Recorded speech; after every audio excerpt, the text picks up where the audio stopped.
मैं जितेंद्र सर सर्वोत्तम agriculture academy में आपका स्वागत करता हूं।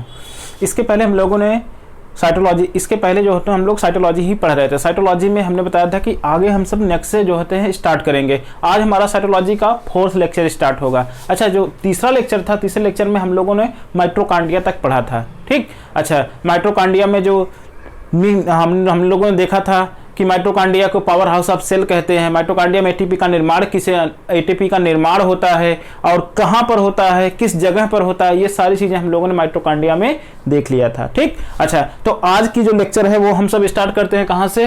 लेक्चर हमारा 4 स्टार्ट होगा न्यूक्लियस से, केंद्रक से स्टार्ट होगा। ठीक, अच्छा, तो केंद्रक से स्टार्ट होगा बेटा। तो केंद्रक हम लोग देखते हैं केंद्रक क्या होता है। इसके पहले हम लोगों ने बात किया था किसकी, केंद्रक की बात किया था।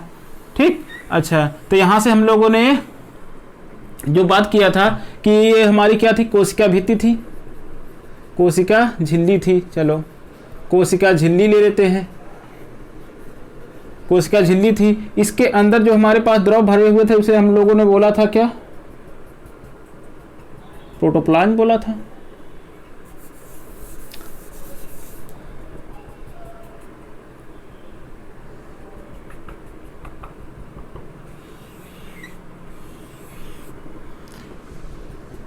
ये जो द्रव भरे थे इसे हम बोले थे क्या, जीव द्रव्य।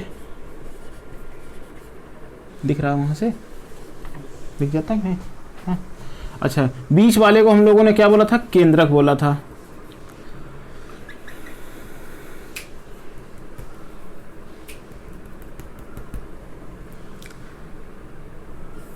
केंद्रक कला, केंद्रक का जो आवरण होता है उसे हम क्या बोलते हैं, केंद्रक कला। अच्छा, तो केंद्रक जो होता है कैसी दोहरी झिल्ली संरचना होती है, यह बाह्य केंद्रक कला होती है। यह हमारा क्या कहलाएगा, बाहर वाला जो है उसे हम बोलेंगे बाह्य केंद्रक कला। इसके अंदर जो झिल्ली है उसे हम बोलेंगे क्या, अंतः केंद्रक कला।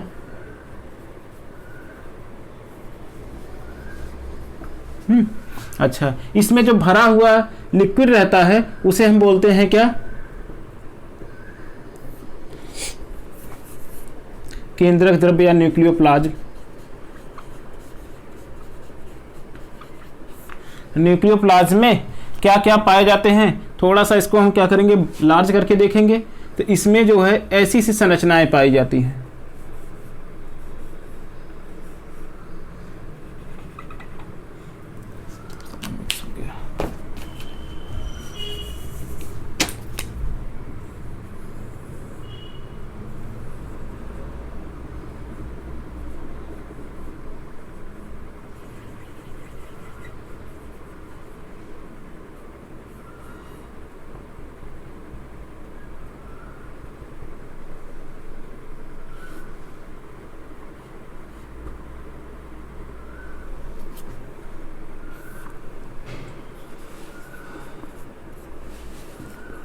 हमारा केंद्रक का है। बाहर सबसे ऊपर जो लेयर पाई जाती है उसे हम कोशिका झिल्ली बोलते हैं, और बीच में जो हमारे पास द्रव भरे होते हैं उसे हम जीवद्रव्य बोलते हैं। जीवद्रव्य के अंदर मैंने बताया था कि जीवद्रव्य के अंदर क्या हो जाते हैं, हमारी कुछ जो है सघन जैसी संरचनाएं पाई जाती है, जिसे हम लोगों ने क्या बोला था, केंद्रक बोला था। हाँ, अच्छा, जो केंद्रक बोला था, केंद्रक कैसी संरचना होती है, दोहरी झिल्ली संरचना होती है। इसकी दो जो होते हैं, 2 लेयर पाई जाती हैं। केंद्रक के आवरण को बोलते हैं केंद्रक कला। तो ये हो जाएगी बाह्य केंद्रक कला, और इसके बाद अंतः केंद्रक कला। अंदर वाली झिल्ली हो जाएगी अंतः केंद्रक कला। ठीक, अच्छा, तो इसके अंदर जो लिक्विड भरा होता है, जो हमारे पास ये द्रव भरे हुए हैं, इन्हें हम क्या बोलते हैं, न्यूक्लियोप्लाज्म या केंद्रक द्रव्य बोलेंगे। अच्छा, फिर इसके बाद इसमें कहते हैं कि इसमें जो होते हैं धागे जैसी संरचनाएं पाई जाती हैं, जिसे हम क्या बोलते हैं, क्रोमैटिन के धागे बोलते हैं। हाँ, अच्छा, क्रोमैटिन के धागे हो गए। इसमें न्यूक्लियस में पाए जाने वाले धागे जैसी संरचना, गांठ जैसी धागे जैसी संरचना को हम सब क्या बोलते हैं, क्रोमैटिन के धागे बोलते हैं। अब इन धागों में हमारे पास क्या होते हैं, एक जैसी गांठें जो पाई जाती हैं, जैसे हमारे क्या होते हैं, माला होती है। माला में क्या होते हैं, कहीं कहीं पर जो होते हैं हमारे गुड़िया जैसी गुही रहती है। ठीक, अच्छा, तो उसमें जो होते हैं, उस धागे जैसी संरचना में जो गांठें पाई जाती हैं उसके हम क्या बोलते हैं, उसे बोलेंगे क्रोमोमियर बोलेंगे। हैं, अच्छा, तो क्रोमोमियर हो जाएगा। क्रोमोमियर के बाद हम लोग ध्यान देते हैं कि इसी केंद्रक के अंदर ही क्या पाई जाती है, हमारी केंद्रिका पाई जाती है, न्यूक्लियोलस पाई जाती है। केंद्रिका शब्द किसने दिया था, जब केंद्रिका पढ़ेंगे तो उसमें हम सब ध्यान देंगे। तो यहां से हमारे सामने 2 बातें आती हैं बेटा, केंद्रक क्या होता है, वह जो होता है सेल के बीच में पाया जाता है और इसके जो आवरण को क्या बोलते हैं, केंद्रक कला। केंद्रक कला की संरचना कैसी दो होती है, एक बाह्य केंद्रक कला और अंतः केंद्रक कला। और बाह्य और अंतः केंद्रक कला के बीच में जो खाली स्थान बचता है उसे हम क्या बोलते हैं, पेरीन्यूक्लियर स्पेस बोलते हैं। पेरीन्यूक्लियर स्पेस, दोनों के बीच में जो खाली स्थान बच जाता है उसे हम क्या बोलते हैं, पेरीन्यूक्लियर स्पेस बोलते हैं। इतना हो गया। चलो अब थोड़ी सी हम इधर आ जाते हैं, ध्यान देते हैं। केंद्रक की खोज किसने किया था, रॉबर्ट ब्राउन ने किया था। अच्छा, केंद्रक का अध्ययन क्या कहलाएगा, कैरियोलॉजी कहलाएगा। अच्छा, केंद्रक के आवरण को क्या बोलते हैं, केंद्रक कला बोलते हैं। केंद्रक में भरा हुआ द्रव क्या कहलाता है, केंद्रक द्रव या न्यूक्लियोप्लाज्म कहलाता है। केंद्रक की संरचना होती है कैसी, दोहरी झिल्ली युक्त संरचना। दोहरी झिल्ली युक्त संरचना में हो जाएगा क्या, एक हमारा वाय झिल्ली हो जाएगी और एक क्या हो जाएगा, अंतः झिल्ली हो जाएगी। दो झिल्लियां हो जाएंगी। फिर इसके बाद हमारा आ जाएगा क्या, वाय केंद्रक कला तथा अंतः केंद्रक कला के बीच का जो खाली स्थान होता है उसे हम क्या बोलते हैं, पेरीन्यूक्लियर स्पेस बोलते हैं। ये देखो वाय, ये हमारी बाह्य वाली हो गई, ये अंतः हो गई। दोनों के बीच का जो खाली स्थान बच रहा है उसी को हम लोग क्या बोलते हैं, पेरीन्यूक्लियर स्पेस बोला जाता है। अच्छा, फिर देखो केंद्रक द्रव में प्रचुर मात्रा में क्या पाया जाता है, जो केंद्रक द्रव भरा होता है इसमें हमारे प्रचुर मात्रा में क्या क्या मिलते हैं, डीएनए मिलता है, आरएनए मिलते हैं, हिस्टोन और प्रोटीन भी पाए जाते हैं। अच्छा, तो इसमें पाई जाने वाली गांठ युक्त संरचना जो होती है उसे हम क्या बोलते हैं, क्रोमैटिन के धागे पाए जाते हैं। ठीक है, अब क्रोमैटिन के धागे में जो हमारी गांठें बनती हैं उसमें क्या क्या मिलता है, डीएनए मिलता है और हिस्टोन प्रोटीन मिलता है। और जो क्रोमैटिन के धागे होते हैं उसमें जो गांठ जैसी संरचनाएं देखने को मिली, इसे मान लो ये दो मार्कर हो गए हमारे, इनके बीच में क्या हुए, जो गांठें बन रही है ये वाली संरचना, इसे हम लोग क्या बोलेंगे, क्रोमोमियर बोलते हैं। ओके, अच्छा, तो जो क्रोमैटिन के धागे होते हैं वो क्या दो प्रकार के होते हैं। अच्छा बेटा, हम लोग ध्यान देखेंगे क्या, क्रोमैटिन के धागे कितने प्रकार के हो जाएंगे, दो प्रकार के। एक होता है यूक्रोमैटिन, एक क्या होता है, हेट्रोक्रोमैटिन। चालू है बंद है। हम लोग देखेंगे क्या, क्रोमैटिन के धागे के प्रकार। क्रोमैटिन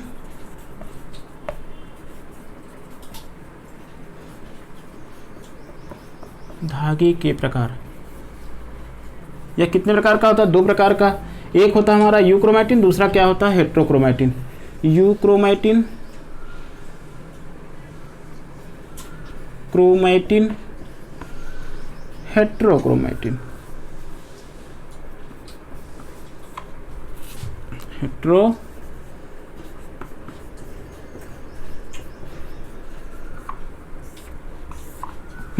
अच्छा, यूक्रोमैटिन होता है, क्या होता है हमारा, हेट्रोक्रोमैटिन होता है। जो यूक्रोमैटिन होता है वो क्या होता है और हेट्रोक्रोमैटिन क्या होता है। ठीक, अच्छा, तो इसमें हमारे पास आनुवंशिक रूप से एक्टिव क्रोमैटिन को क्या बोलते हैं। अच्छा, ये क्या हो जाएगा, आनुवंशिक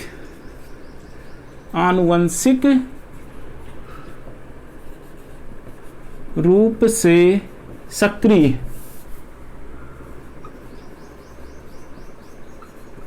क्रोमैटिन को क्या बोलते हैं, यूक्रोमैटिन बोलते हैं। और आनुवंशिक रूप से निष्क्रिय, आनुवंशिक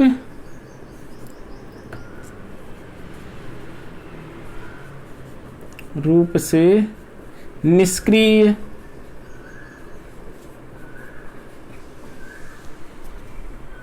आनुवंशिक रूप से निष्क्रिय क्रोमैटिन को हम सब बोलेंगे हेट्रोक्रोमैटिन बोलेंगे। यूक्रोमैटिन क्या होता है, जो आनुवंशिक रूप से एक्टिव होता है, सक्रिय होता है, उसे हम बोलेंगे यूक्रोमैटिन। और जो निष्क्रिय होता है उसे क्या बोलते हैं, हेट्रोक्रोमैटिन बोलते हैं। ठीक, अच्छा, तो जो क्रोमैटिन के धागे थे हमारे कितने प्रकार के हो गए, दो प्रकार के। एक हमारा क्या, यूक्रोमैटिन, दूसरा हेट्रोक्रोमैटिन। जो यूक्रोमैटिन होता है वो आनुवंशिक रूप से कैसा रहता है, सक्रिय रहता है। ठीक, अच्छा, सक्रिय मतलब क्या हो जाएगा, यह एक जनरेशन से दूसरे जनरेशन में ट्रांसमिट हो जाएगा। यह क्या होगा, आनुवंशिक रूप से निष्क्रिय रहेगा, ये एक जनरेशन से दूसरे जनरेशन में ट्रांसमिट नहीं हो पाएगा। ठीक, अच्छा, इतनी बातें याद जाती हैं। फिर इसके बाद हमारे दो स्टेटमेंट आते हैं। नेक्स्ट, केंद्रक की उत्पत्ति पूर्व स्थित केंद्रक से ही होती है, यह किसने कहा।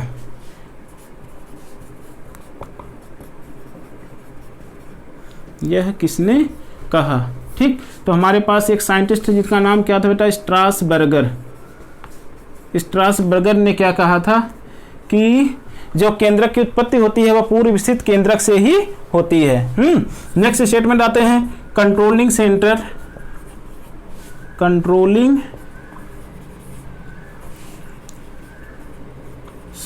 Of the cell,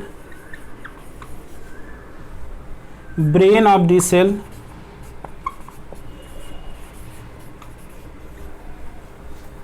brain of the cell.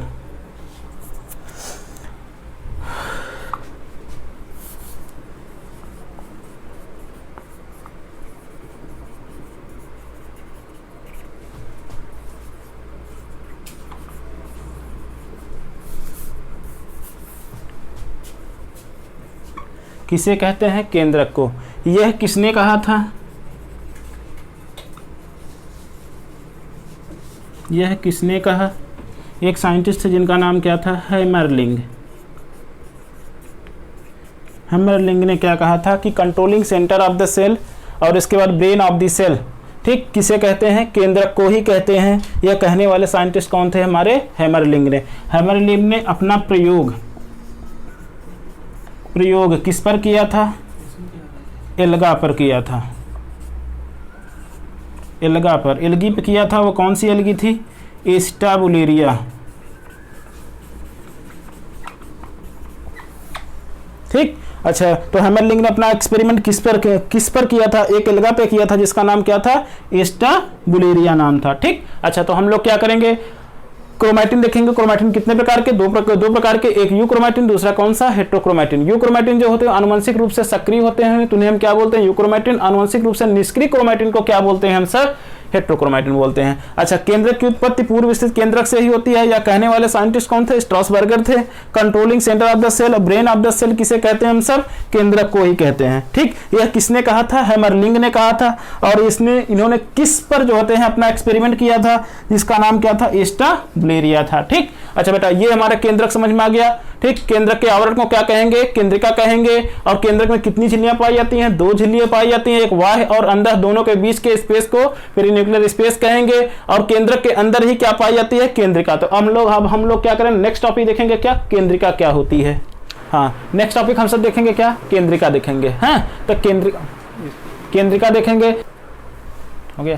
Next topic start करते हैं हम सब। केंद्रिका। केंद्रिका को इंग्लिश में क्या बोला जाता है? न्यूक्लियोलस बोला जाता है। अच्छा, तो बेटा बात करेंगे क्या? केंद्रिका की खोज। सबसे पहले खोज पे आते हैं। खोज किसने किया था? फोंटाना ने किया था। केंद्रिका की खोज किसने किया? फोंटाना ने किया था। शब्द या नाम किसने दिया था? बाउमैन ने दिया था। अच्छा, केंद्रिका प्रायः कैसी होती है? झिल्ली रहित कोशिकांग होती है। एक ऐसी संरचना जिसमें क्या होती है? झिल्ली कोई नहीं पाई जाती है। ठीक, तो केंद्रिका क्या हो जाएगी? झिल्ली रहित कोशिकांग होता है। तो केंद्रिका में झिल्ली नहीं पाई जाती है। अच्छा, तो केंद्रिका पाई जाती बेटा कहाँ पर मिलती है? अभी हमने फिगर बनाया था तो मैंने बताया था कि ये केंद्रक के अंदर ही क्या पाई जाती है? ऐसे जो है केंद्रिका पाई जाती है।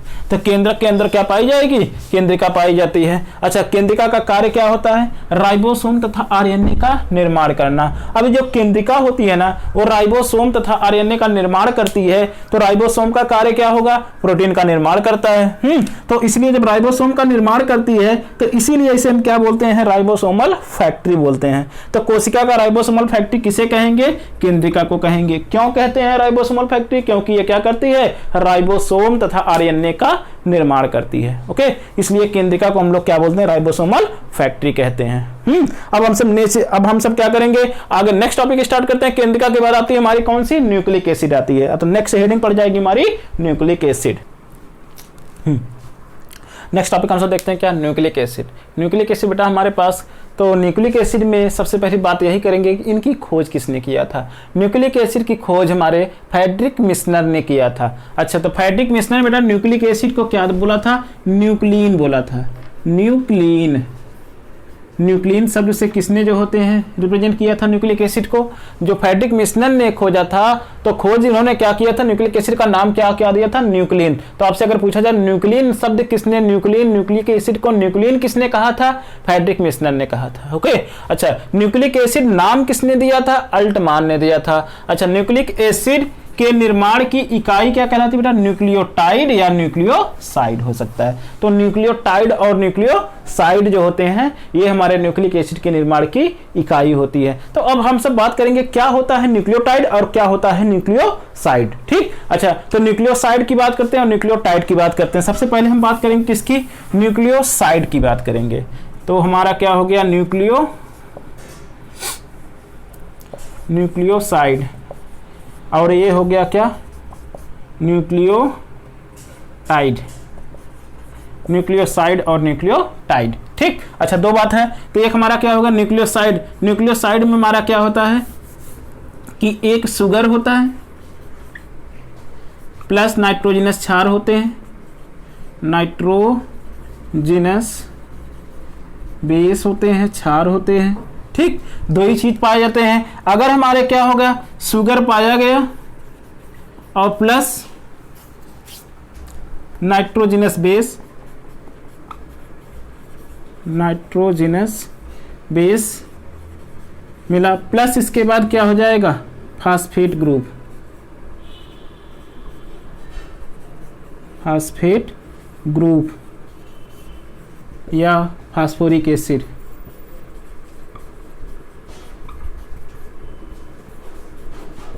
एसिड अगर ये तीनों पाए जाते, शुगर हमारा क्या हो जाएगा बेटा?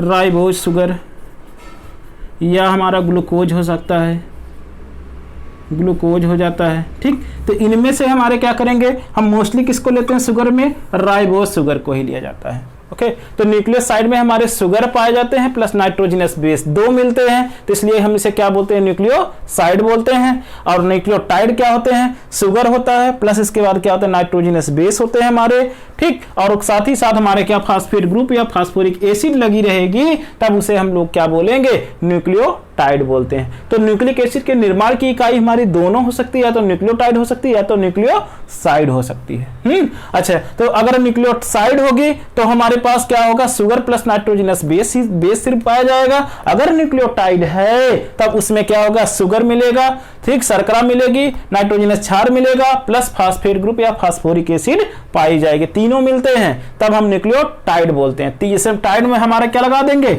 तीनों लगा देंगे, बस इतना। तीनों अगर मिलेंगे, क्या क्या? शर्करा मिलेगी, नाइट्रोजनस बेस मिलेगा तथा फास्फोरिक एसिड या फास्फेट ग्रुप मिलेंगे, तीनों मिलेंगे, तब उसे हम क्या बोलेंगे? न्यूक्लियोटाइड बोलेंगे। अगर दो मिलते हैं तो क्या बोलेंगे? साइड बोलेंगे। ओके, चलो, इतनी बातें हो गई। तब हम बात करेंगे क्या? यहां पर हम सब मेनली जो पढ़ेंगे वो नाइट्रोजनस बेस के बारे में पढ़ेंगे। हैं, तो नाइट्रोजनस बेस कितने प्रकार के होते हैं? दो प्रकार के होते हैं। ठीक, तो नाइट्रोजनस बेस कितने प्रकार के होंगे हमारे? दो प्रकार के होते हैं। तो एक हमारा क्या होगा? प्यूरिन, एक होता है क्या? पिरिमिडीन होती है। तो हेडिंग पड़ेगी मेरी क्या? Nitrogenous base, genus base.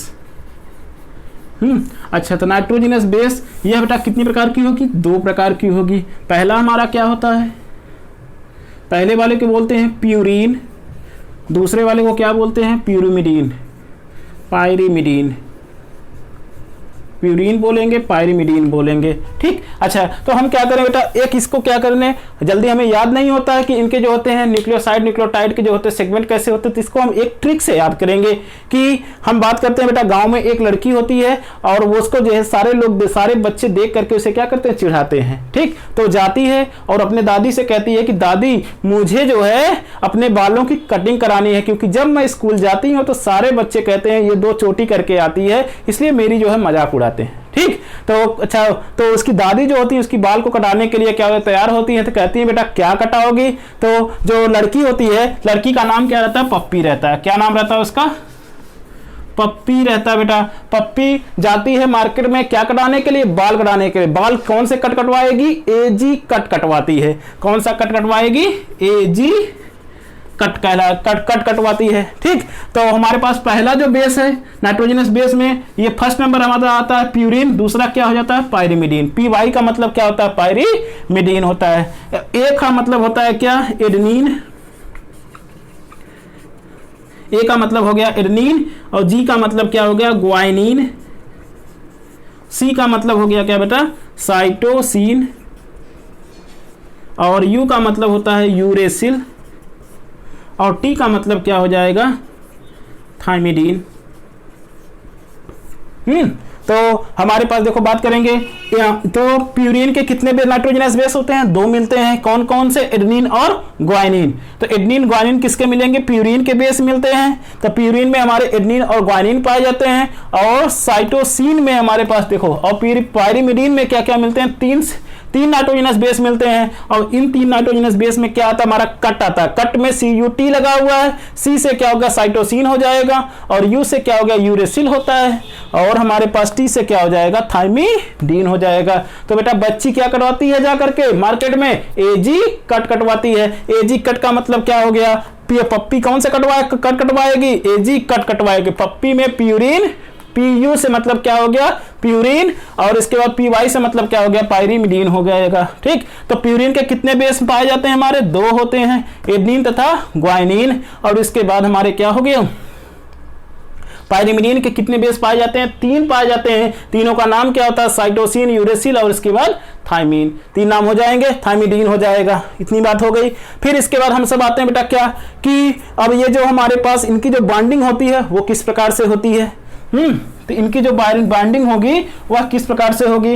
अच्छा, बात करेंगे क्या जो प्यूरिन होता है, प्यूरिन में कितने बेंजीन रिंग पाई जाती हैं? प्यूरिन में 2 बेंजीन रिंग मिलती हैं। प्यूरिन जहां पर लिखा वहीं पर क्या लिख लेंगे? 2 BC BR। 2 BR का मतलब क्या होगा? Benzene ring. तो प्यूरिन में कितनी रिंग मिलती हैं? कितनी संरचनाएं पाई जाती हैं? 2 बेंजीन रिंग मिलती हैं। पायरिमिडीन में कितनी मिलती है? 1 BR benzene ring.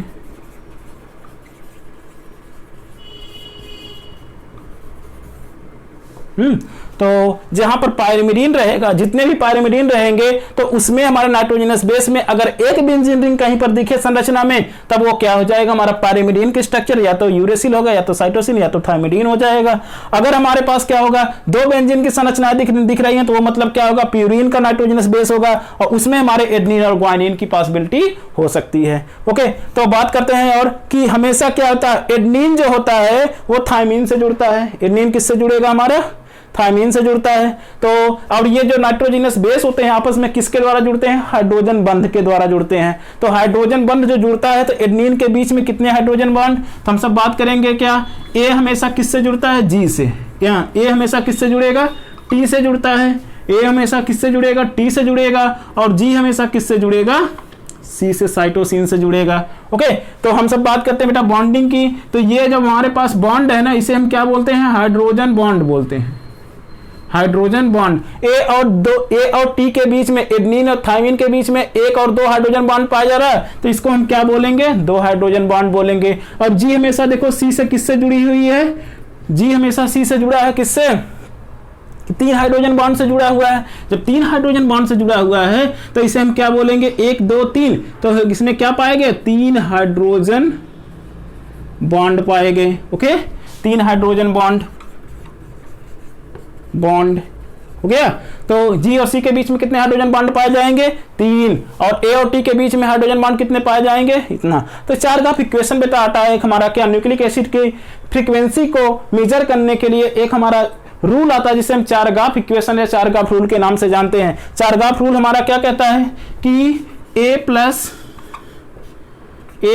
T upon G plus C equal to कितना होता है? 1। हमेशा जो होते हैं न्यूक्लिक एसिड में जो हमारे पास एनर्जी रहेगी वो क्या रहेगी? 1 के बराबर रहेगी। A plus T plus G plus C equal to कितना होता है? 1। ये हमारा क्या 4 ग्राफ इक्वेशन है। ओके, अच्छा, तो और हम बात कर लेते बेटा कि इससे हमारा न्यूक्लिक एसिड में क्वेश्चन कैसे पूछने की पॉसिबिलिटी बनती है। अच्छा, जो इसकी पॉसिबिलिटी बनती है हम मोस्टली जो बात करेंगे इसी बॉन्डिंग पर बात करेंगे। ठीक, अच्छा, जैसे आपसे पूछ लिया जाए कि एक कोशिका है जिसके न्यूक्लिक एसिड में एडेनिन की संख्या हमारी 10 है। क्या है? 10 है। ठीक, अच्छा, तो पूछा गया क्या कि एक न्यूक्लिक एसिड, एक कोशिका है जिसके न्यूक्लिक एसिड में, किसमें? न्यूक्लिक एसिड में क्या है? एडेनिन की संख्या, किसकी? एडेनिन की।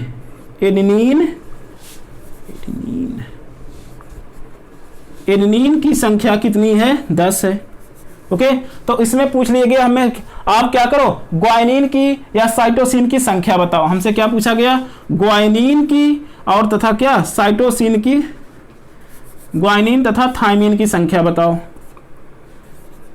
ठीक, तो क्या क्या पूछा गया, जी और टी की संख्या हमसे पूछी गई। तो इस क्वेश्चन को हम सब क्या करेंगे बेटा, देखने के लिए हम सब बात क्या करते हैं बेटा, कि हम इसको लगाएंगे डायरेक्ट। हम क्या करेंगे, जितना हमारा ए होगा, हमने क्या बताया कि एडेनिन की संख्या मतलब ए की संख्या हमारी कितनी आ गई है, 10 बोला गया है। तो ए बराबर हमारा क्या होता है, टी होता है। तो ए बराबर 10 हो गया, ए भी कितना हो गया, 10 हो गया, 10 हो गया ना। दोनों को जोड़ देंगे, 10 10 कितना हो गए, 10 10 हो गया हमारा 20, 10 + 10 इक्वल टू कितना हो गया, 20 आ गया। 20 हमारे क्या हो गए, एडेनिन और थायमिन हो गए। बाकी हमारे दोनों मिलकर क्या हो जाते हैं, 100 हो जाएंगे। 100 में से हम सब क्या घटा देंगे, 100, टोटल 100 होगा। ठीक, टोटल जो कंटेंट होगा वो 100 होगा। 100 में से हम 20 को माइनस कर देंगे। जब 100 में से 20 को माइनस कर देंगे, आ जाएगा कितना, 80 आ जाएगा। 80 जो आया है, 80 में हमारे क्या होंगे, 2 नाइट्रोजनस जी और सी पाए जाएंगे। 80 को 2 से क्या कर देंगे, डिवाइड कर देंगे। जब 80 को 2 से डिवाइड कर दिया तो हमारे पास कितना आ गया, 40 आ गया एक का। ठीक, तो 80 में हमारे कितने हैं, जी बराबर क्या होते हैं, सी होते हैं। तो जी बराबर क्या हो गया, सी। जितने ग्वाइनिन उतने ही क्या हो गए, साइटोसिन। तो ग्वाइनिन की संख्या हमारी 40 हो गई। दो क्यों से डिवाइड किया हमने, 2 से, क्योंकि इसमें जी और सी दोनों है ना। तो 40 और प्लस बराबर क्या हो गया, 40, दोनों मिलकर के 80 हो गए ना। तो ईच हमारा कितना हो गया, 40। ठीक, ईच हमारे एक एक कितने हो गए, 40। तो हमसे पूछा क्या गया था, थायमिन की संख्या पूछा गया था और ग्वाइनिन की संख्या पूछा गया था। तो ग्वाइनिन हमारे कितने आ गए, 40 आ गए, और थायमिन कितने आ गए, 10 आ गए। ठीक, तो आंसर क्या हो गया हमारा, एक की संख्या 40 हो गई, एक की संख्या कितनी हो गई, 10 हो गई। ठीक, टोटल जुड़ने के बाद हमें कितना, 100 ही आना चाहिए। इतना हम क्या करेंगे, देख लेंगे। ओके, अच्छा मान लो एक क्वेश्चन और देखते हैं। जिस तरीके से किया उसी तरीके से एक क्वेश्चन और देखते हैं हम सब।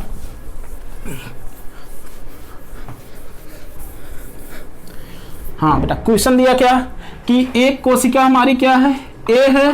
ठीक, जिसके न्यूक्लिक एसिड में हमें ग्वाइनिन की संख्या दी गई है कितनी, 30 दी गई है। ग्वाइनिन की संख्या कितनी दी गई, 30 दी गई है। तो हमसे क्या पूछा गया, एडेनिन, ग्वाइनिन की संख्या 30 है।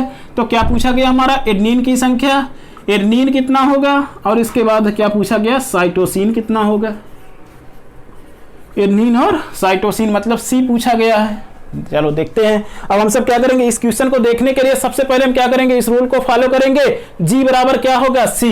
मतलब क्या हो गया, जी बराबर कितना हो गया, जी बराबर क्या होता है, सी। तो ये 30 और ये भी क्या हो गया, 30, दोनों 30 30 हो गए।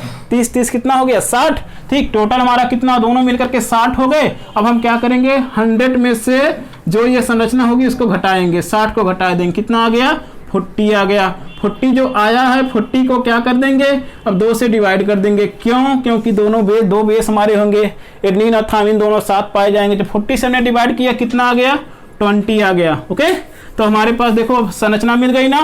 तो जी बराबर क्या होता है, सी। तो इसमें पूछा गया था क्या, साइटोसिन की संख्या कितनी है, 30 ही रहेगी। अब आ गया क्या हमारा, चाहे एडेनिन पूछता चाहे आपसे थायमिन पूछता, ए बराबर क्या होता है, टी होता है। तो ए और टी की संख्या कितनी आ गई हमारे पास, ए और टी की संख्या आ गई हमारे पास, आ गई है कितना, 20। तो ए और टी बराबर कितना हो जाएगा, 20। तो आंसर में हमारा क्या हो जाएगा, ये तो साइटोसिन की संख्या 30 है और थायमिन की संख्या कितनी है, 20 है। यही तो हमसे पूछा गया था। ठीक, इसी तरीके से बेटा कोई भी क्वेश्चन हो, आप क्या करो, ये रूल लगा करके, न्यूक्लिक एसिड का रूल लगाकर आप क्या कर सकते हो, उसमें सारी संख्या बता सकते हो कि एडेनिन कितना रहेगा, थायमिन कितना रहेगा, ग्वाइनिन कितना रहेगा, साइटोसिन रहेगा। 2 एग्जाम्पल हमने दिया है। अभी जो हम क्या इसका जो होता है टेस्ट जब बनेंगे तो इसमें क्या करें, 1-2 क्वेश्चन डाल देंगे। अगर आपको कोई प्रॉब्लम हो तो उसको हम डिस्कस भी कर देंगे। ओके, हमें लगता है कि आपको ये चीजें क्या होंगी, क्लियर हो गई होंगी। ओके, चलो अब हम नेक्स्ट टॉपिक स्टार्ट करते हैं, डीएनए। हाँ, अब नेक्स्ट टॉपिक हमारी स्टार्ट होती है क्या, डीएनए। डीएनए क्या होता है, डीएनए का फुल फॉर्म क्या होता है, इस चीज को देखेंगे। अब बस इसमें हमारे क्वेश्चन जो बनते हैं वो डीएनए का हेलिक्स के बीच की डिस्टेंस पूछता है, दो स्टैंड के बीच की दूरी पूछता है, बस यही चीजें हमारे क्या है जो पूछता ज्यादा, जो क्वेश्चन ज्यादा इसमें सिर्फ डाटा बेस्ड क्वेश्चन आते हैं। ओके, तो हम सब क्या करते हैं, इस चीज को जानने की कोशिश करते हैं कि डीएनए को क्या बोलते हैं, डीऑक्सीराइबो न्यूक्लिक एसिड। क्या बोलेंगे, डीऑक्सीराइबोस न्यूक्लिक एसिड। ठीक, डीऑक्सीराइबो न्यूक्लिक एसिड हो जाएगा। ओके, तो डीएनए जो होता है, कहते हैं ना कोशिका का सबसे बड़ा अणु क्या कहलाता है, डीएनए कहलाता है। कोशिका का सबसे बड़ा अणु क्या कहलाएगा, डीएनए कहलाया जाएगा। ठीक, अच्छा, जो डीएनए होता है, डीएनए की जो हमारे पास संरचना होती है वो कैसी होती है, दोहरी झिल्ली युक्त होती है। दोहरी झिल्ली युक्त होती है। ये डीएनए की संरचना को क्या बोलते हैं, दोहरी झिल्ली युक्त संरचना बोलेंगे। अच्छा, जो दोहरी झिल्ली युक्त संरचना होती है तो उसमें क्या होता है, एक तरफ प्यूरिन पाया जाता है, एक तरफ पेरिमिडीन बेस, नाइट्रोजनस हमारे न्यूक्लिक एसिड के बेस पाए जाते हैं। ठीक, नाइट्रोजनस बेस पाए जाते हैं, दोनों आपस में किसके द्वारा जुड़े होते हैं, हाइड्रोजन बंध के द्वारा जुड़े होते हैं। ओके, तो हम देख लेते हैं बेटा डीएनए का स्ट्रक्चर कैसा होता है। डीएनए का स्ट्रक्चर हम सब स्टार्ट करते हैं। ये है हमारा नॉर्मल डीएनए, देख लेते हैं। ओके, तो डीएनए देख रहे हैं, डीएनए हो गया है हमारा।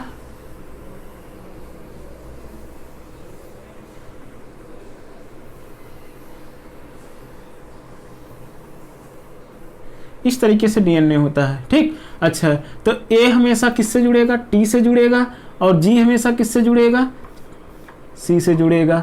A T G C A T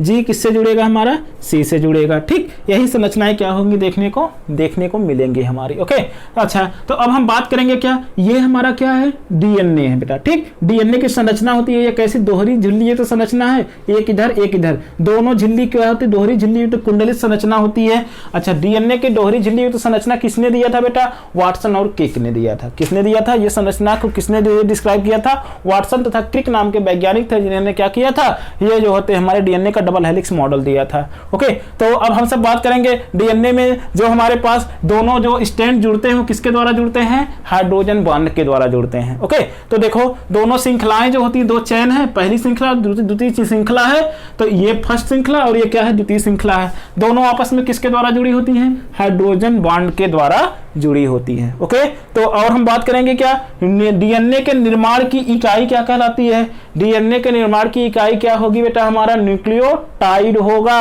अगर न्यूक्लियोटाइड है तो अभी हमने बताया कि न्यूक्लियोटाइड और न्यूक्लियोसाइड होते हैं। न्यूक्लियोटाइड में मैंने क्या क्या बताया था, शुगर होगा हमारा, ठीक, शर्करा होगी, प्लस नाइट्रोजनस बेस होगा, प्लस इसके बाद फास्फेट ग्रुप होगा, PO4 या फास्फोरिक एसिड होगी। इतनी बातें हो गई ना। ठीक, तो अगर हमारे तीनों पाए जाते हैं तब इसे हम क्या बोलते हैं, न्यूक्लियोटाइड बोलते हैं। इसलिए डीएनए के निर्माण की इकाई क्या कहलाएगी, हमारी न्यूक्लियोटाइड कहलाएगी, जबकि आरएनए के निर्माण की इकाई हमारी क्या हो जाएगी, न्यूक्लियोसाइड होगी। ओके, चलो, अच्छा, अब क्या करेंगे, डीएनए के डबल हेलिक्स मॉडल को किसने दिया था, वाटसन तथा क्रिक ने 1953 में दिया था। ओके, अच्छा, फिर क्या करेंगे, डीएनए के एक पिच की लंबाई कितनी होती है बेटा, एक पिच की, एक हेलिक्स के बीच की लंबाई कितनी हो जाएगी, 34 एंगस्ट्रॉम। अगर यही हमारा नैनोमीटर में पूछा जाए तो क्या बताएंगे, 3.4 नैनोमीटर बताएंगे। क्या बताएंगे, 3.4 नैनोमीटर के अप्रॉक्स बताएंगे। ओके, अच्छा, फिर बात करेंगे डीएनए का डायमीटर या व्यास हमारा कितना होता है, 20 एंगस्ट्रॉन होता है, या हमारा क्या हो जाएगा, 2 नैनोमीटर होता है। 1 नैनोमीटर बराबर क्या हो जाता है बेटा, अगर 1 नैनोमीटर हमारे पूछा जाए, 1 नैनोमीटर ये बराबर कितना हो जाएगा, 10⁻⁹ मीटर के, और 1 एंगस्ट्रॉन बराबर कितना होता है, 10⁻10 मीटर के बराबर होता है। ठीक, अगर हमने क्या किया, एंगस्ट्रॉन को नैनोमीटर में कन्वर्ट करेंगे तो हम क्या करेंगे, एक जो होते हैं एक पॉइंट को इस साइड कर देंगे, ठीक, 10 से डिवाइड कर देंगे तो कितना हो जाएगा हमारा, 10, 2 आ जाएगा, 2 नैनोमीटर हो जाएगा। अच्छा, अब बात करेंगे क्या, डीएनए के एक हेलिक्स में कितने बेस पेयर पाए जाते हैं, डीएनए के एक हेलिक्स में कितने बेस पेयर मिलेंगे हमारे पास, 10 बेस पेयर मिलते हैं। डीएनए के एक हेलिक्स में क्या मिलता है, हमारे 10 बेस पेयर पाए जाते हैं। अच्छा, दो डीएनए में दो क्षारों के बीच की दूरी कितनी होती है, 2 क्षार है बेटा, यहां से यहां तक की बीच की दूरी जो है 2 क्षार है ना, दोनों क्षार के बीच की डिस्टेंस हमारी कितनी हो जाएगी, ये 3.4 एंगस्ट्रॉन। अगर एंगस्ट्रॉन में नहीं आंसर दिया है तो हम क्या याद करेंगे, 0.34 नैनोमीटर।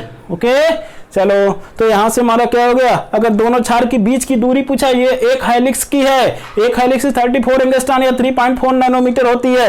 अगर दोनों क्षारों के बीच की जो दूरी होती है वो कितनी होती है, 3.4 एंगस्ट्रॉन या 0.34 नैनोमीटर होती है। ओके, चलो अच्छा फिर आगे देते हैं, एक डीएनए के एक हेलिक्स में कितना कोण बनता है, जो एक हेलिक्स होता है डीएनए का वो बेटा कितना कोण बनाता है, 360 का बनाता है, 360 डिग्री का कोण मिलता है।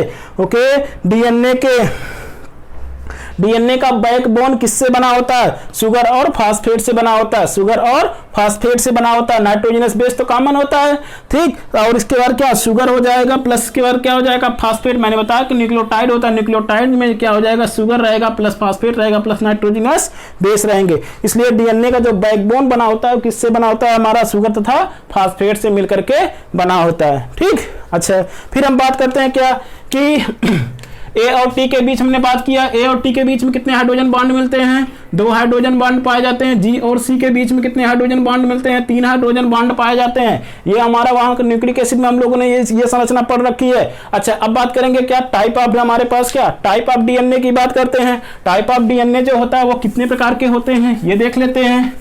जो टाइप ऑफ डीएनए होता है वो हमारा क्या होता है, ए डीएनए होता है, A DNA, B DNA, B DNA, C DNA, D DNA, Z DNA. Okay, इतने प्रकार के डीएनए होते हैं। अब इतने प्रकार के जो डीएनए होते हैं, सारे डीएनए जो होते हैं सभी हमारे क्या हो जाएंगे, A B A C D, ये सभी हमारे क्या होते हैं, लेफ्ट हैंडेड होते हैं। क्या होते हैं, लेफ्ट हैंडेड इनकी प्रॉपर्टी पाई जाती है, हैंडेड प्रॉपर्टी होती है।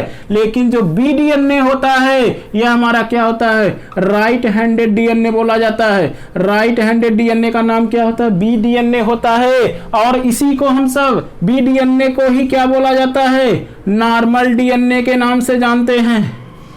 नॉर्मल डीएनए, आपसे क्वेश्चन पूछा जाएगा नॉर्मल डीएनए किसे कहते हैं, नॉर्मल डीएनए कौन होता है, तो कौन हो जाएगा, बी डीएनए हो जाएगा। बी डीएनए की पोलैरिटी कैसी होती है, राइट हैंडेड होती है। और इसके बाद इतने जितने भी हमारे जेड डीएनए की पोलैरिटी कैसी होती है बेटा, लेफ्ट हैंडेड होती है।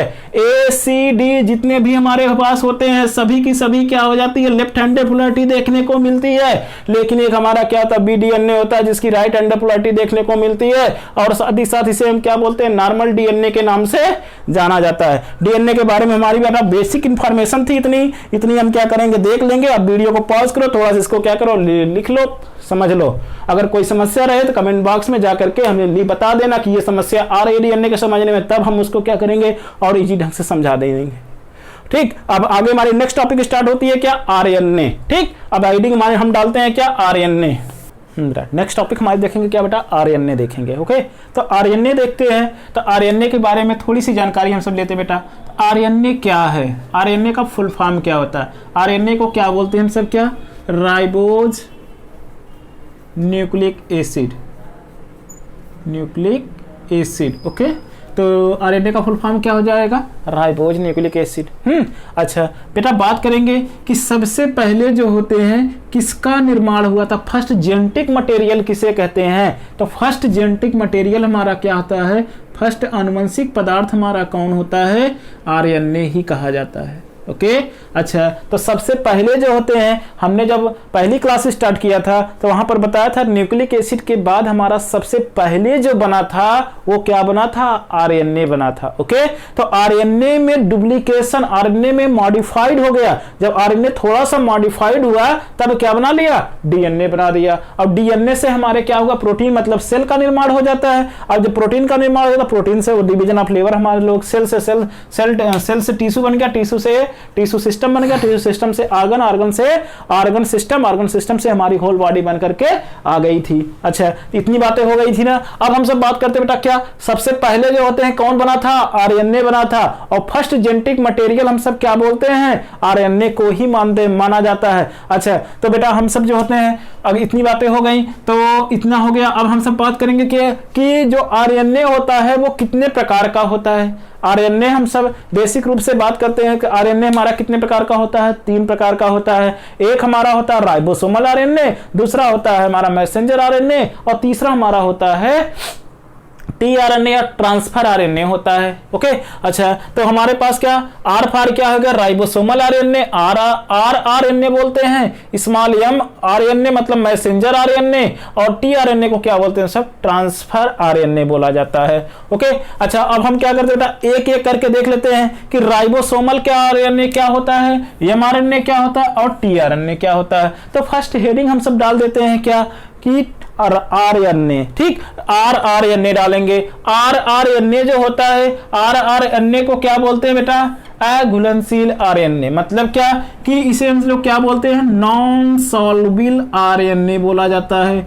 नॉन सॉल्युबल आरएनए के नाम से किसे जाना जाता है, राइबोसोमल आरएनए को ना जाना जाता है। ठीक है, अच्छा, तो राइबोसोमल का निर्माण कहां पर होता है, यह न्यूक्लियोलस के डीएनए पर जो होते हैं क्या होता है, इस राइबोसोमल आरएनए का निर्माण होता है। ठीक, अच्छा, तो राइबोसोमल आरएनए जो होते हैं क्या बनाता है, राइबोसोम बनाता है बेटा। राइबोसोम जो होता है, राइबोसोम का मेन कार्य क्या होता है कि वह क्या करेगा, प्रोटीन का निर्माण करेगा। सिर्फ प्रोटीन का निर्माण करने वाला कौन सा होता है, हमारा राइबोसोमल आरएनए होता है। या दूसरा काम हो जाएगा क्या, प्रोटीन का निर्माण करना, प्रोटीन का निर्माण करना। ओके, चलो, तो इसका कार्य क्या होता है, राइबोसोमल आरएनए का नाम क्या कार्य क्या होता है, प्रोटीन का निर्माण करना। ओके, अच्छा, अब हम बात करते हैं क्या बेटा, जो राइबोसोमल आरएनए होता है वो कुल आरएनए या कुल कोशिका के कितना प्रतिशत भाग बनाता है, यह सबसे ज्यादा भाग बनाता है। कितना होता है, 80% भाग बनाता है। ठीक, अच्छा, इतनी बातें हो गई। फिर इसके बाद बात करते हैं हम सब क्या, एमआरएनए जो होता है बेटा, ये क्या होता है, ये मैसेंजर आरएनए होता है, मैसेंजर आरएनए। ठीक, मैसेंजर आरएनए मतलब क्या हो जाएगा हमारा, संदेश वाहक आरएनए। अगर हिंदी में बोलेंगे तो इसे क्या बोलेंगे, संदेश वाहक आरएनए। संदेश वाहक आरएनए का नाम क्या होता है, एमआरएनए को क्या बोलते हैं, संदेश वाहक आरएनए। पहला क्वेश्चन। दूसरा क्वेश्चन इससे बेटा क्या होता है, एमआरएनए का निर्माण कहां होता है, यह टेम्पलेट डीएनए पर होता है, डीएनए के सांचे पर होता है, केंद्र में पाया जाना डीएनए के सांचे पर होता है, टेम्पलेट डीएनए पर होता है। ओके, अच्छा, नेक्स्ट पॉइंट हमारा क्या हो गया बेटा, आरएनए की कोशिका का कुल कितना प्रतिशत भाग बनाता है, यह जो आरएनए होता है वो आरएनए कुल आरएनए का कितना प्रतिशत भाग बनाता है, यह बेटा कितना बनाता है, 3 से 5% भाग बनाता है। ये इंपॉर्टेंट क्वेश्चन है। ओके, अच्छा, अब बात करेंगे कि एमआरएनए का कार्य क्या होगा। एमआरएनए का काम क्या होता है बेटा, यह जो होता है केंद्रक या डीएनए के द्वारा दिए गए संदेश को लेके आता है, ले आने के बाद इसको किसको देता है, टीआरएनए को, और साथ ही साथ क्या करता है, प्रोटीन का निर्माण करता है। इतनी बातें हो गई ना। अच्छा, मैसेंजर आरएनए के बारे में थोड़ी सी बातें और देख लेते हैं बेटा कि यह क्या, इनका कार्य, यह कार्य कैसे करवाता है। तो हम लोग देखेंगे क्या, डीएनए है, डीएनए से क्या बन गया हमारा, एमआरएनए बन गया। मैसेंजर आरएनए के संदेश को लिया, अब ये संदेश को लेने के बाद हमारा क्या बना दिया, प्रोटीन बना दिया, प्रोटीन बन गई। ठीक, अच्छा, अब हम सब बात करेंगे क्या बेटा, ये छोटा सा फॉर्म है, डीएनए है ये। अब क्या करेंगे, डीएनए से डीएनए का बनना क्या कहलाएगा। ठीक, अच्छा, डीएनए से एमआरएनए का बनना क्या कहलाता है, और एमआरएनए से प्रोटीन का बनना क्या कहलाता है। अब ये 3 चीजों का हम क्या करेंगे, अच्छे से डिस्कस करेंगे। अच्छा बेटा, बात करेंगे हम सब क्या, डीएनए से डीएनए का बनना क्या कहलाता है, रेप्लिकेशन। क्या कहलाएगा, रेप्लिकेशन, रेप्लिकेशन। या इसी का नाम क्या होता है बेटा, डीएनए के एक अणु दो डाइमराइज हो जा रहे हैं, इसी को हम लोग क्या बोलते हैं, डीएनए डुप्लीकेशन के नाम से जानते हैं। डुप्लीकेशन, डुप्लीकेशन क्यों बोलते हैं, क्योंकि डीएनए से डीएनए 2 डीएनए बन रहे हैं, इसलिए क्या बोलते हैं, डुप्लीकेशन। डीएनए डाइमराइज हो जा रहा है, इसलिए इसे डुप्लीकेशन के नाम से भी जाना जाता है। ओके, अच्छा, अब बात करेंगे क्या, डीएनए से डीएनए का बनना हमारा क्या कहलाता है, ट्रांसक्रिप्शन कहलाता है, ट्रांसक्रिप्शन कहलाता है, ट्रांसक्रिप्शन। ओके, चलो ट्रांसक्रिप्शन हो गया। अब डीएनए से एमआरएनए बन गया तो इसे बोलेंगे ट्रांसक्रिप्शन। एमआरएनए से डीएनए का बनना क्या कहलाता है हमारा? ट्रांसलेशन कहलाएगा, ट्रांसलेशन। ठीक, अच्छा अगर मान लो हमारी यही क्रिया क्या हो जाए, रिवर्स हो जाए। रिवर्स मतलब क्या होगा? डीएनए से एमआरएनए बन जाए और एमआरएनए से फिर से हमारा क्या हो जाए? डीएनए बन जाए। एमआरएनए से अगर फिर से डीएनए बन जाता है तब इस क्रिया को क्या बोलते हैं? रिवर्स ट्रांसक्रिप्शन, रिवर्स ट्रांसक्रिप्शन बोला जाता है, रिवर्स ट्रांसक्रिप्शन बोला जाएगा। ओके, तो देखो हमारे पास क्या हुआ, हम देखते बेटा कि देखते हैं डीएनए से डीएनए का बनना क्या कहलाता है? रेप्लिकेशन। या डीएनए से डीएनए का ही बनना क्या कहलाएगा हमारा? डुप्लीकेशन कहलाता है। रेप्लिकेशन मतलब डीएनए को क्या होना? आपस में जुड़ करके डाइमेराइज होना, डीएनए से दो डीएनए का बन जाना। जैसे मान लो ये एक है, अब एक समान क्या हो जाए? एक और क्या हो जाए? डाइमेराइज हो जाए। ठीक, एक डीएनए था, एक डीएनए से क्या हुआ? यही डाइमेराइज हो गया, तो इसी हम क्या बोलेंगे? डुप्लीकेशन या रेप्लिकेशन बोलेंगे। ओके, चलो पहली लाइन हो गई। अब नेक्स्ट हमारा क्या हो गया? अगर डीएनए से हमारा एमआरएनए बन रहा है तब इस क्रिया को क्या बोलते हैं? ट्रांसक्रिप्शन बोला जाता है। ओके, अच्छा इसी एमआरएनए से अगर हमारा क्या बन गया? प्रोटीन बन गई, तब तो मान लो इसे हम क्या बोलेंगे? ट्रांसलेशन बोलेंगे। अगर प्रोटीन नहीं बनी, ठीक है, कुछ गड़बड़ हो गया तो हमारे पास क्या हुआ? एमआरएनए से फिर से अगर डीएनए बन जाता है तो इस क्रिया को क्या बोलते हैं? रिवर्स ट्रांसक्रिप्शन बोलते हैं। क्योंकि फॉरवर्ड डायरेक्शन को ट्रांसक्रिप्शन, अब ये उल्टी डायरेक्शन में चला जाएगा, रिवर्स डायरेक्शन में आ गया, इसलिए क्या बोलते हैं? रिवर्स ट्रांसक्रिप्शन बोलते हैं। इतनी बातें हो गई ना। अच्छा अब बात कर लेते हैं बेटा, ऐसे तो ये कोई ऐसे कोई कार्य तो अपने आप होता नहीं है। सारे कार्य को करने के लिए एंजाइम चाहिए, क्योंकि बॉडी में जितनी भी एक्टिविटी होती है, जितनी भी क्रियाएं होती हैं, प्रोसेस जितनी चलती रहती है, सबके लिए हमारा क्या होती है? एंजाइम ही रिक्वायरमेंट होती है। ठीक, अच्छा एंजाइम की रिक्वायरमेंट होती है, इसलिए इस प्रोसेस को चलने के लिए भी एंजाइम की रिक्वायरमेंट होती है। अच्छा, तो अगर हम बात करेंगे बेटा रेप्लिकेशन में कौन सी एंजाइम का काम करती है, तो बात करेंगे क्या? DNA DNA polymerase. बेटा कौन सी एंजाइम हो जाएगी? डीएनए पॉलीमरेज हो जाएगी।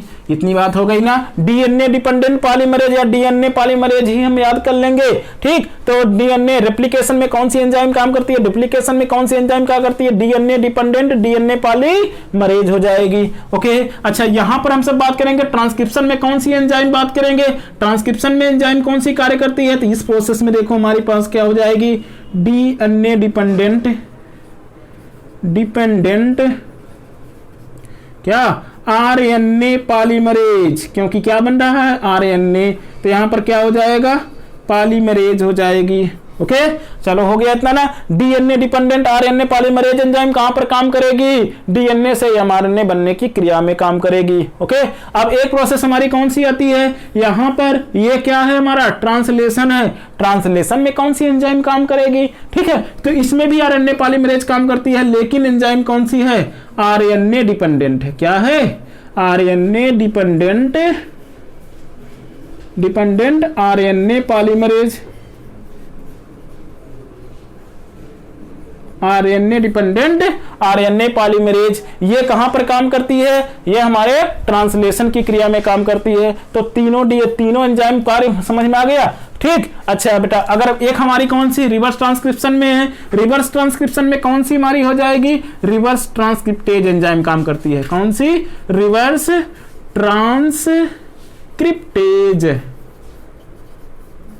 ट्रांसक्रिप्टेज एंजाइम काम करती है। हाँ चलो अच्छा फिर से देख लेते हैं हम सब। क्या डीएनए से डीएनए का बनना क्या कहलाता है हमारा? रेप्लिकेशन या डुप्लीकेशन। इसमें कौन सी एंजाइम काम करती है? डीएनए डिपेंडेंट डीएनए पॉलीमरेज हो जाएगा। ठीक, अगर डीएनए से एमआरएनए बनेगा तब इस प्रोसेस को क्या बोलेंगे?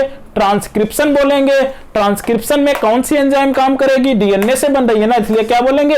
डीएनए डिपेंडेंट आरएनए पॉलीमरेज हो गया। ओके, चलो अच्छा अब हम थोड़ा से और आगे चलते हैं। अब ये mRNA से हमारा क्या बन गया, प्रोटीन बन गई। अब इस प्रोटीन जब बन गई ना तो इस क्रिया को क्या बोलते हैं, ट्रांसलेशन बोलते हैं। ट्रांसलेशन में कौन सी एंजाइम काम करती है, RNA dependent RNA polymerase enzyme काम करेगी। ओके, अच्छा फिर इसके बाद बात करते हैं हम सब क्या, अगर मान लो क्रिया हमारी आगे गई तो ठीक है, नहीं तो यहीं से क्या होगा, बैक चली आई, मतलब एमआरएनए से फिर से डीएनए बन गया, तो उस क्रिया को क्या बोलेंगे, रिवर्स ट्रांसक्रिप्शन बोलेंगे। रिवर्स ट्रांसक्रिप्शन में कौन सी एंजाइम काम करती है, नाम से ही क्या है, रिवर्स ट्रांसक्रिप्टेज एंजाइम लग जाएगी।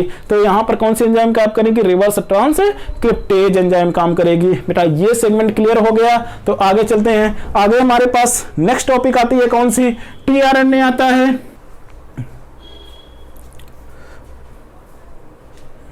हाँ बेटा, अब हम सब स्टार्ट करते हैं क्या, टीआरएनए। टीआरएनए देखो बेटा, हमसे जो पहला क्वेश्चन पूछा जाता है कि सॉल्युबल आरएनए किसे कहते हैं, इनसॉल्युबल आरएनए किसे कहते हैं। तो घुलनशील आरएनए, सॉल्युबल मतलब क्या होता है, घुलनशील। अगर आपसे पूछा गया क्या घुलनशील आरएनए का नाम बताइए, घुलनशील आरएनए या सॉल्युबल आरएनए, ठीक। तो घुलनशील आरएनए किसे कहते हैं, हम सब टीआरएनए को ही बोलते हैं। और टीआरएनए का निर्माण कहाँ होता है, तो डीएनए का जो हमारे केंद्रक में जो डीएनए का सांचा पाया जाता है उसी पे इसका निर्माण होता है, ठीक। अच्छा, यह कोशिका का कितना प्रतिशत भाग बनाता है, यह कितना बनाएगा हमारा 10 से लेकर के 20% भाग बनाता है। यह 10 से 20% भाग बनाता है, कौन सा, टीआरएनए बनाता है। और टीआरएनए की दो संरचनाएं दी गई थी, एक हमारा 2D संरचना थी, एक क्या थी, 3 डायमेंशन संरचना थी। 2 डायमेंशन संरचना जो दिया था किसने, होली ने दिया था। किसने दिया था बेटा, होली ने दिया था। और 2D संरचना को हम सब क्या बोलते हैं बेटा, क्लोवर लीफ लाइक संरचना थी, ठीक, क्लोवर लीफ लाइक संरचना थी। तो क्लोवर लीफ लाइक संरचना किसकी देखने को मिलती है, टीआरएनए। एनसीईआरटी का पेटेंट क्वेश्चन है, क्लोवर लीफ लाइक संरचना किसकी देखने को मिलती है, टीआरएनए की मिलती है। और क्लोवर लीफ लाइक संरचना जो बनती है वो किसमें बनती है, 2D संरचना में दिखाई देती है। अच्छा, टीआरएनए का जो 3 डायमेंशन संरचना थी, जो 3D संरचना थी, वो किसने दिया था, किम नाम के वैज्ञानिक थे, उन्होंने दिया था। अच्छा, टीआरएनए का जो आकार होता है बेटा, ये भी इंपॉर्टेंट क्वेश्चन है। टीआरएनए का आकार जो होता है वो क्या होता है, यल के आकार का होता है। यल का आकार का होता है, या उल्टा हमारे टी का आकार का होता है, या इन्वर्टेड टी के आकार का होगा। टीआरएनए का आकार कैसा होता है हमारा, यल या इन्वर्टेड टी के आकार का होता है। टीआरएनए की 2D संरचना को कहते हैं क्या, क्लोवर लीफ लाइक संरचना बोलते हैं। 2D संरचना को किसने दिया था, होली ने। और 3D संरचना को किसने दिया था, किम ने दिया था। इतनी बातें हो गई। अच्छा, अब हम सब बात कर लेते बेटा, आरएनए कितने प्रकार का था, इनके कार्य की बात कर लेंगे। तो आरएनए हमारे हम लोगों ने बात किया किसकी, 3 प्रकार का आरएनए। देखो ये कैसे कार्य करते हैं, एक दूसरे के साथ कैसे कार्य करते हैं। तो सबसे पहले हमारा क्या है बेटा कि हमारे पास सबसे आगे कौन रहेगा, टीआरएनए। जैसे मान लेते हैं कि टीआरएनए, एमआरएनए, और इसके बाद क्या हमारा है, राइबोसोमल आरएनए। तो राइबोसोमल आरएनए वो आरएनए होता है जो सिर्फ क्या होता, पढ़ा लिखा नहीं है, वो मजदूर है। जैसे मान लो क्या होता है, एक मजदूर होता है, मजदूर का काम क्या है, प्रोडक्शन करना। ओके, तो वो जो राइबोसोमल आरएनए होता है वो कैसा होता है, मजदूर के समान है। वो क्या करेगा, सिर्फ प्रोटीन का निर्माण करता है। और इसके बाद हमारा क्या है, मैसेंजर आरएनए। मैसेंजर आरएनए वो वो भी पढ़ा लिखा नहीं है, सिर्फ क्या करता है, ये एक शहर से दूसरे शहर जाता रहता है, इसलिए ज्यादा उसको ट्रांसपोर्टेशन का क्या हो गया, ट्रांसपोर्टेशन का उसे जो होता है नॉलेज हो गया है। इसलिए वो क्या करता है, संदेश को ले आने का काम करता है। तो संदेश को ले आने का काम कौन करेगा, डीएनए से संदेश लिया, और संदेश लिया कर किसको देता है, हमारा टीआरएनए। और टीआरएनए बेटा कहते हैं पहले वाली सोसाइटी है, पहले वाली सोसाइटी में जो पढ़ा लिखा होता है ना, वो एकदम से कुर्सी लगाकर बैठा रहता है, ऐसे कुर्सी लगाकर बैठा रहेगा। और राइबोसोम यहाँ से हमारा मैसेंजर आरएनए आएगा, आने के बाद उसको क्या दे देगा, एकदम से अपनी कॉपी दे देगा, ऐसे कॉपी दे देगा। टीआरएनए क्या करेगा, उसको रीड कर लेगा, रीड करने के बाद अब उसको क्या किया, आगे की तरफ बढ़ा दिया जाएगा। आगे की तरफ बढ़ा देंगे तो क्या हो जाएगा, देगा राइबोसोमल आरएनए को, राइबोसोमल आरएनए उसको उठाएगा, और उसके बाद क्या करेगा, स्टेप बाय स्टेप उसको क्या करेगा, प्रोटीन का निर्माण करता हुआ चला जाएगा। ठीक, अच्छा, तीनों को बेटा फंक्शन समझ में आया। एक फंक्शन हमारा क्या करता है, सिर्फ जो है प्रोडक्शन करने का काम करता है, एक क्या करता है, मैसेज को ट्रांसफर करने का काम करता है, और दूसरा पढ़ा लिखा है वो स्टेप डिकोड करता है। कहते हैं कि जो डीएनए के संदेश को डिकोड करने का काम कौन करता है, तो आंसर क्या हो जाएगा हमारा, टीआरएनए, क्योंकि उसमें डिकोड करने वाला कौन होता है, टीआरएनए। डीएनए के संदेश को वहन करने वाला कौन होता है, ये एमआरएनए होता है। ओके, और इसके बाद डीएनए का जो संदेश होता है उसको पढ़ने वाला या डिकोड करने वाला हमारा टीआरएनए होता है। और सिर्फ प्रोटीन का निर्माण करना किसका फंक्शन होता है, प्रोटीन का निर्माण किसका फंक्शन होता है हमारा, राइबोसोमल आरएनए के। इसलिए कहते हैं फैक्ट्री में जो हमारे वर्कर होते हैं ना, वो मैक्सिमम जो होते हैं, इसलिए इसका परसेंटेज क्या होता है, मैक्सिमम होता है, 80% होता है। और साथ ही साथ बेटा कहते हैं जो मैसेज कहते हैं, जो ट्रांसपोर्टेशन का काम करते हैं, वो सिर्फ कंपनी में 3 से 4 या 8 से 10 होते हैं। ठीक, तो 3 से 4% मतलब 3 से 5% क्या हो जाएंगे, हमारे मैसेंजर आरएनए रहेंगे, जो क्या करेंगे, सिर्फ मैसेज को लेके आएंगे। और इसके बाद और पढ़ने वाले बेटा कितने हैं उसमें, 30 हैं। ठीक, डीआरटी आरएनए क्या करेगा, पढ़ेगा। ये कितना प्रतिशत भाग बनाता है हमारा, 20%, 10 से लेकर के 20% भाग बनाएगा। ठीक, तो ये हमारा क्या था, डीएनए आरएनए का फंक्शन था, किस तरीके से जो है कार्य के आधार पर इनको डिवाइड किया गया है। ओके, अच्छा बेटा, अब हम सब क्या करेंगे, नेक्स्ट टॉपिक नेक्स्ट लेक्चर में बनाएंगे। ठीक, अब आप लोग क्या करो, इसको अच्छे से पढ़ो। कोई समस्या रहती है कमेंट बॉक्स में जाके कमेंट करो, लाइक करो, शेयर करो। ठीक, और आप लोग अच्छे से क्या करो, पढ़ाई करो। थैंक यू, धन्यवाद।